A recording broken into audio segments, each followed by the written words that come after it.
Good morning, everyone. I am Ronquillo Ronalyn O from BEd Tuto. Today, we will present and discuss our video presentation together with my partner, Lidisma Genevieve from BEd 32. In this video, the topic that we will tackle is all about interpreting literature through drama and play.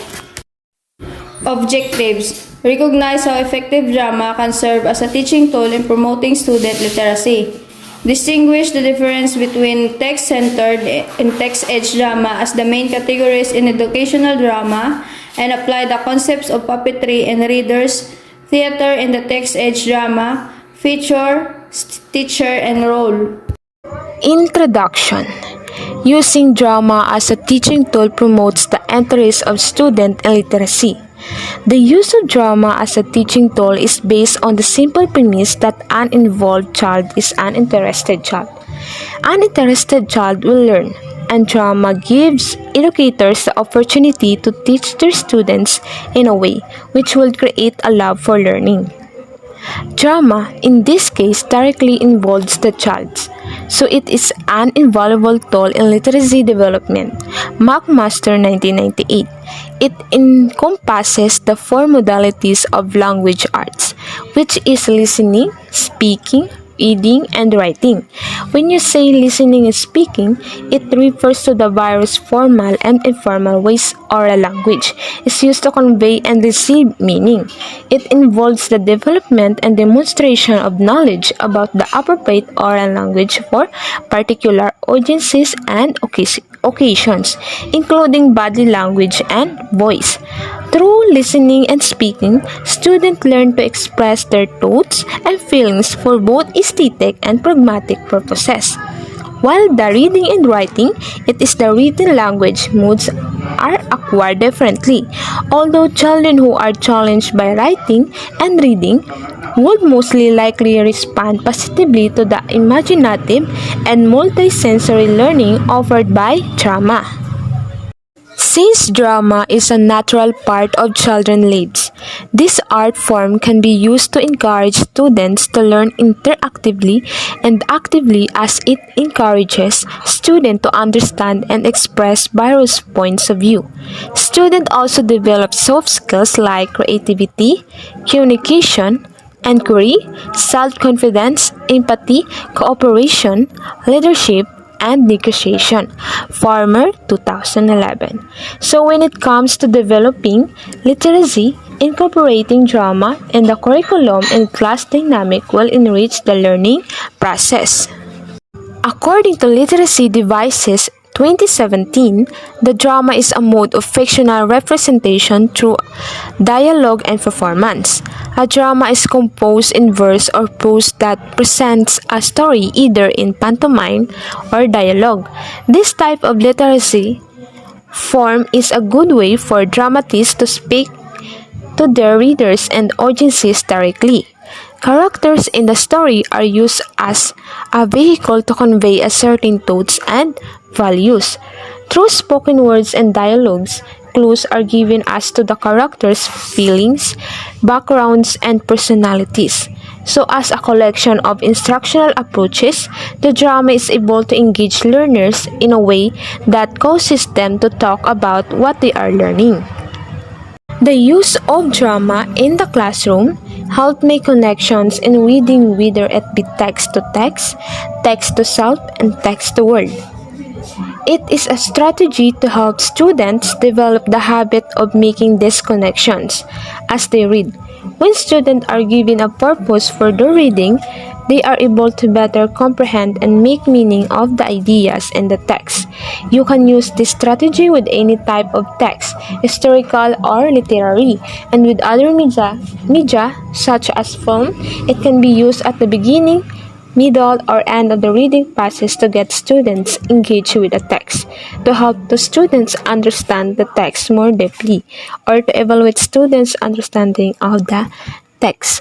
Drama allows the student to express and understand themselves and others better. Thus, communication skills are developed. Drama is also inclusive. It allows the student to use the 7 bits of intelligence and accommodates various styles of students. Drama is social as it involves children as active learners, so they are able to improve, invent, and discover different ways to solve problems. Finally, drama is thinking. It allows the use of Bloom's taxonomy of thinking skills. Its knowledge comes in when students recite or retell stories using puppets. For example, comprehensions is when students explain and provide example using actions. Application is evident when students pretend to be a character, while analysis is seen when students are able to contrast two characters using mime. When students begin to create, reinvent, or look at a story in a new way, synthesis happens. And of course, when students start evaluating and relating themselves with the story, evaluation is taking place was Nika 2006. Story dramatization introduced children to the writing process that allows them to creatively express their ideas and feelings, as well as develop their social skills. Rig and Pakit 2009. Story dramatizations are based on a story that students are familiar with. While it is planned by students, script is not necessary. Students know the story and characters well enough to improvise action and dialogue. Dramatization can be recast with different parts each time it is played so that everyone has an opportunity to step into the roles. Many stories have characters and elements that can be played by several students so that all can participate in a story dramatization. There are two categories of educational drama, which is text-centered drama and text-age drama. According to Wolf 2004, text-centered drama can take many forms but its primary virtue is the text. One of the famous types text-centered drama is reader theaters.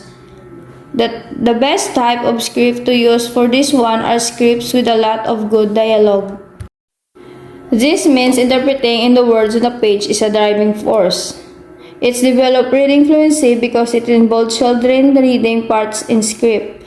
A stage is unnecessary, and students can simply sit or stand in a semicircle. Students do not need to memorize their parts, but they would need to read it more than once. Students also must have to read, memorize, and understand also their parts. But the important is they know and memorize their scripts. And as a student, it is important to be a good reader. Reader's theater is the strategy that combines reading practice and performing. It enhances a child's reading skills and confidence because they practice reading with expression and with a purpose. Buffalo 2003. Another form of the text-centered drama is puppetry. Puppets are movable dolls that upper manipulates. The body movements provide visual expression and impression that convey emotion and thoughts through movement. This can be used to teach an array of topics in the classrooms. For primary students, puppets develop oral and language skills. Once puppets speak, the children listen.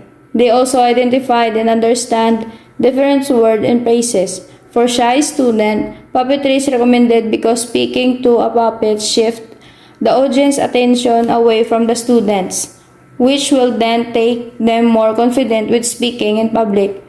Belfour 2013. Through this literature, primary students enabled to be develop their own imagination skills through puppets. It gives help to gain more knowledge in the student to showcase their talents and they can also discover by themselves. The other category of educational drama is text-edge drama, which emphasizes a dialogic approach drama, Wolf 2004. Children can start text whether from a book, play, picture, object, or film clip, and then explore it, rather than simply performing it. Students elaborate upon it. They begin to think carefully about the context of the text and how this reflects various roles and people's social standing. This means that there is an emphasis on connecting oneself and seeing things from new perspective. Many children can encourage this type of literature because they can also get in a different types of especially in the internet, and they can also broaden their minds. Groups may be assigned a certain scene or idea, and no learner is responsible for one particular role or character. Text-edge drama has a teacher in role feature, which is the practice of teachers structuring within the drama by participating in fictional encounters with their student. Het quote 1995. In a drama and play, it can be also have a group of members in one scene, so that they can also help to each other to perform well, and especially they can also use and share their all ideas on how they will do a very well, not in by their own, but they also for all the characters, and they also need to be a responsible one. Teacher must have their own responsibilities, especially in the students, to teach and guide them in the different kind of drama and play. Another feature of text-edge drama is critical space. Critical space allows children to their teachers live in the life of drama and then step out into real life by critiquing it. Wolf 2004. This type of critiquing question creates deeper connection of the text among students, making learning or more meaningful. As children develop new perspective through drama, they explore creative ways to express themselves, whether in writing, speaking, listening, and reading.